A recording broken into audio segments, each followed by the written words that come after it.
Hi, my name is Luke Joseph, and I'm here to drop some common sense knowledge on you today. Today, I want to talk about marriage. I've had people come to me and ask me about the topic because I've been married for over 20 years, been in a constant, steady relationship for 25 plus. And the one question that always comes about is, what is your view on marriage? Well, to be honest, it's not for everybody. Marriage is something that requires a lot of sacrifice. It requires a lot of compromise. It requires sometimes for you to lose in order for you to be able to win. And that requires a maturity that a lot of people don't have because a lot of people seem to have this me mentality.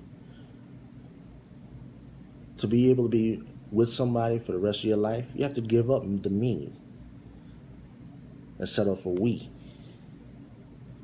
You have to be able to understand that in the long term, it's how we make it that will determine whether or not your marriage is successful. Now, in the Bible, there's some scriptures, one of them being Matthew 19, verses 4 through 6. Paraphrasing it, it says that a man will leave his mother and father, and cling to his wife, and they'll become one person. So two people becoming one. And that basically this is a sacred covenant and that God is putting it together and let no man put it asunder. The unfortunate thing is in a lot of marriages, usually it's the people who are united in a marriage that cause it to become asunder. So, I just wanted to break this down in a way to make people understand how marriage should work and how a lot of people think. See, first of all, you got to understand that if you want to be married, the best thing you need to learn how to be is how to be alone. Now, I know that sounds contradictory, but the thing is, you should be a whole person. You should be able to not only be around other people, but you should also be able to live and be among yourself. And you should find someone who has that same mentality, and you'll see that it all works fine. Now, I know that there's a saying that numbers don't lie, so I'm going to use a little math in order to make you understand this. Okay? See, for example, usually everybody uses the word my other half, or my better half, or my worst half. So, if you look at the numbers, here you have a mathematical formula. 1/2 plus 1/2 equals 1. And this is what a lot of people think of when they consider people getting married. They figure, okay, this is my half, and I'm going to marry their half, and we become one person, just like how the Bible says. But there's a problem with that. See, technically, you shouldn't be bringing half into a marriage. You should bring your whole self. So, if I had to break that down to a number, it'll be this. You bring yourself, and you bring the other self, and you're two people now. But it doesn't work because remember, the Bible says that the two shall become one.